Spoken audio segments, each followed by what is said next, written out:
안녕하세요. 레슬링 팬 여러분 환영합니다. 저는 빅레드 머신입니다. 오늘은 WWE 방출 사유, 언더테이커, 코디 로즈, 리브 모건, 트리시 등의 소식을 준비했습니다. 그럼 다 함께 즐겨봅시다. 첫 번째 소식입니다. 파이트풀 셀렉트는 레슬매니아 41 이후 NXT에서 많은 선수들이 메인 로스터에 콜업될 것이며 그러면 비용도 많이 지불해야 되기 때문에 이것이 최근 선수들의 방출 러시와 관련이 있다고 주장했습니다. 또한 요즘 새롭게 계약을 체결한 선수들도 있고 다시 복귀하는 선수들도 있기 때문에 비용 절감은 불가피했던 것으로 보입니다. 다음 소식입니다. 언더테이커는 2020년 서바이버 시리즈에서 은퇴한 이후 경기를 치르지는 않았지만 종종 WWE에 몇 번 특별 출연했습니다. 그러나 그는 대부분 아메리칸 배드에스 기믹으로 등장했습니다. 이에 대해 언더테이커는 시스핏 언더 팟캐스트에서 이제는 언더테이커가 아니라 마크 갤러웨이와 더 비슷해지는 데 집중하고 있으며 그렇기 때문에 데드맨 기믹을 되살리지 못한다고 밝혔습니다. 이제 데드맨 기믹은 편안하게 쉬도록 하고 싶으며 앞으로는 대부분 아메리칸 배드에스로 출연하겠다고 덧붙였습니다. 한편 언더테이커는 최근 버스턴 오픈 라디오와 인터뷰에서 자신의 레슬매니아 연승을 끊을 적임자로 브록 레스너가 정말 적절했는지 확신하지 못했다고 밝혔습니다. 이어서 그는 다음과 같이 말했습니다. 레슬매니아 30 당일까지도 난 브록 레스너와 경기에서 이길 계획이었습니다. 근데 빈스 맥마언이 경기가 열리기 몇 시간 전에 갑자기 제 라커룸에 들어왔어요. 난 무슨 일이 일어났다는 것을 깨달았죠. 빈스는 나를 보자마자 내가 져야 된다며 폭탄 선언을 했습니다. 나는 사실 레슬매니아 연승이 정말 끝날 거라면 브레이 와이어트나 로만 레인즈에게 패배하는 것이 장기적으로 더 큰 의미가 있었을 것이라고 주장했습니다. 하지만 빈스는 고집을 굽히지 않았고 나에게 브록 레스너가 아니라면 자네 연승을 깰 사람이 없다고 말했죠. 라고 이야기했습니다. 코디 로즈는 최근 인터뷰에서 로만 레인즈가 파트타임으로 활동하는 것에 대해 전혀 불만이 없다고 말했습니다. 왜냐하면 그는 2010년에 프로레슬링을 시작해서 이미 10년 동안 풀타임으로 활동했기 때문에 화면에 더 적게 등장한다고 해서 문제될 건 없다고 말했습니다. 그래서 파트타임 일정을 충분히 얻을만 했다고 덧붙였습니다. 다음 소식입니다. 리브 모건은 최근 컵 오브 비리브 팟캐스트에서 선역보다 악역을 더 선호한다고 밝혔습니다. 선역 시절 관중들이 환호해줄 때도 기분이 좋았지만 악역으로서 관중들이 자신에게 야유하고 흥분하게 만드는 것도 정말 즐거운 느낌이 든다고 말했습니다. 파이트풀 셀렉트는 트리시 스트레더스가 로얄 럼블에 이어서 추가로 더 출연이 예정되어 있다고 보도했습니다. 특히 3월 1일 그녀의 고향인 캐나다 온타리오주에서 일리미네이션 챔버가 열리는데 WWE 내부에서 트리시를 출연시키자는 논의가 있었다고 합니다.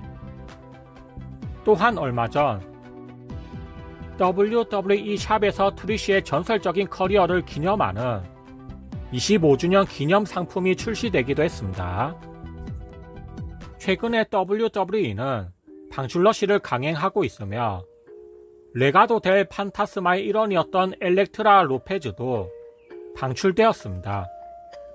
그녀는 공식 웹사이트 슈퍼스타 프로필에서 조용히 동창생 코너로 이동되었습니다. WWE 소셜미디어 팀에서 영상 편집자로 일했던 여성 직원도 예산 삭감으로 방출되었다고 합니다. 그녀는 SNS를 통해서 수요일까지만 해도 열심히 본사에서 일하고 있었는데 갑자기 예산 삭감에 대해 전화가 와서 계약을 조기에 해지당했다고 밝혔습니다. 그리고 자신의 꿈의 직업이었는데 하루아침에 실직자가 되어서 너무 마음이 아프다는 글을 남겼습니다. 지오바니 빈치는 방출당한 이후 침묵을 깨고 트위터를 통해서 모든 것에 감사드립니다. WWE 라는 글을 남겼습니다. 동시에 WWE 유니버스 그리고 제가 함께 일할 수 있었던 모든 분들께 감사드립니다. 라며 팬들과 동료들에게 감사의 마음을 담은 진심 어린 이미지를 올렸습니다. 한편 데이브 멜처에 따르면 지오바니 빈치가 원래 부자 플레이보이 기믹을 선보일 예정이었지만 안타깝게도 그 계획이 지연되었다고 합니다. 결국 시행되지도 못하고 방출되었습니다. 하디 보이즈는 최근 인터뷰를 통해서 더 우소주와 장기적으로 대립을 하고 싶었는데 기회를 놓쳐서 아쉽다고 말했습니다. 실제로 제프 하디는 우소주랑 시네마틱 경기를 염두에 두고 있었다고 합니다. 그 경기는 바로 생소한 페니 텐처리 매치였습니다. 해석하자면 교도소 매치입니다. 아무튼 매트 하디는 비록 기회를 놓쳤지만 우리는 항상 제이우소와 지미우소를 훌륭하다고 생각했으며 우소즈를 존경한다고 밝혔습니다. 하디 보이즈 대 더 우소즈 라이벌전이 완전히 실현되지는 않았지만 아직 이야기가 끝나지 않았을 수도 있습니다. 토니 칸은 작년에 역사상 가장 위대하고 자신이 개인적으로 정말 좋아하는 4인 레슬러 러시보어사는 니키 드래곤 스티보트, 브레라트, 스티브 오스틴, 릭 플레어라고 밝혔습니다. 하지만 최근 스포츠 일러스트레이티드와 인터뷰에서 토니 칸은 마음이 바뀌었습니다. 그는 역대 가장 위대한 레슬러 4인을 스팅, 릭 플레어, 스티브 오스틴, 브레라트로 선정했습니다. 스팀보트를 빼고 대신 스팅을 넣은 모습입니다. 크리스 제리코는 최근 인터뷰에서 자신이 1999년에서 2000년대 초반에 활동할 당시 WWE 시청자 수가 800만 명은 가뿐히 넘었다고 밝혔습니다. 지금과는 아예 비교가 안 될 정도로 높은 시청률이었고 당연히 인기도 엄청 많았다고 말했습니다. 하지만 제리코는 그럼에도 불구하고 오늘날 선수들이 더 수익성이 높다고 주장했습니다. 그리고 애초에 지금은 시청 습관이 바뀌었기 때문에 애티튜드 시대랑 지금이랑 다르다고 지적했습니다. 당시에는 스트리밍, 소셜미디어, 유튜브 조회수가 중요한 요소가 아니었지만 이제는 그런 것들이 더욱 돈을 버는데 큰 역할을 하고 있다고 덧붙였습니다.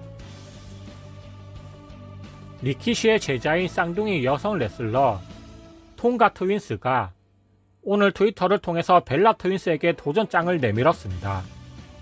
그녀들은 니키 벨라와 브리 벨라에게 수락할 것인지 아니면 도망갈 것인지 빨리 결정해라고 재촉했습니다. 니키 벨라는 얼마 전 인터뷰에서 로얄 럼블 복귀가 일회성이 아닐 수도 있다는 점을 분명히 밝혔고 브리 벨라랑 같이 컴백할 것을 암시했습니다. 다음 소식입니다. 이식 축구 선수이자 NFL 샌프란시스코 49어스 소속인 조지 키틀이 레슬매니아 41 출연이 확정된 것으로 보입니다.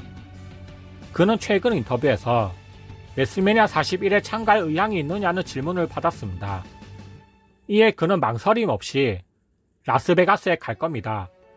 저는 그 현장에 있을 겁니다. 라고 답변했습니다. 조지 키틀은 2년 전 레슬매니아 39에도 출연한 바 있습니다.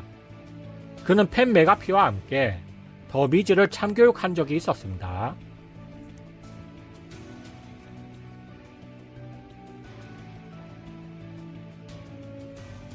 TBS에서 방영한 2월 5일 AW 다이너마이트 시청자 수는 60만 5천 명을 끌어모았습니다. 이는 지난주 60만 4천 명보다 근소하게 증가한 수치입니다. 주요 18세에서 49세 인구 통계에서는 지난주와 동일한 0.17 레이팅을 기록했습니다. 오늘 소식은 여기까지입니다. 들어주셔서 감사합니다. 좋아요랑 구독, 알림 설정까지 부탁합니다. 오늘도 한 사람의 한국 레슬링 팬이 더 생겼다면 성공입니다. 따뜻한 하루 보내세요.